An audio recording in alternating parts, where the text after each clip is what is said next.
বাংলাদেশে রোহিঙ্গা আশ্রয়ের ৮ বছর পূর্ণ হচ্ছে আজ। মিয়ানমারের রাখাইনে রোহিঙ্গাদের উপর দেশটির সেনাবাহিনীর বর্বর হত্যাকাণ্ডে ২০১৭ সালের ২৫ আগস্ট ১০ লাখেরও বেশি রোহিঙ্গা প্রাণ বাঁচাতে জন্মভূমি থেকে পালিয়ে এদেশে আশ্রয় নেয়। এবছরও আশ্রয় নিয়েছে অসংখ্য রোহিঙ্গা। আসুন দেখি রোহিঙ্গাদের বাস্তব চিত্র। রোহিঙ্গাদের এই অনিশ্চিত জীবনযাত্রায় তখন হতবাক হয়েছিল বিশ্ব। অসংখ্য মানুষের অজানা পথ পাড়ি দেওয়া হৃদয়স্পর্শী সেই মুহূর্তগুলো ৮ বছর পেরিয়ে রূপ নিয়েছে কষ্টের এক ভয়াল জীবনে।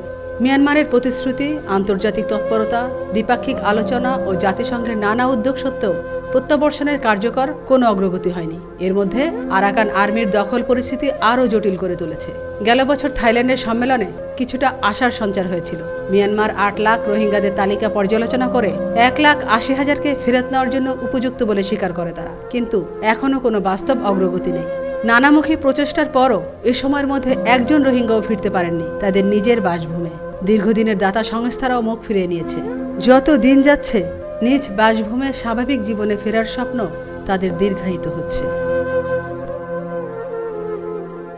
আমেনা ইসলাম, নিউজ ডেস্ক, আজকের সংবাদ।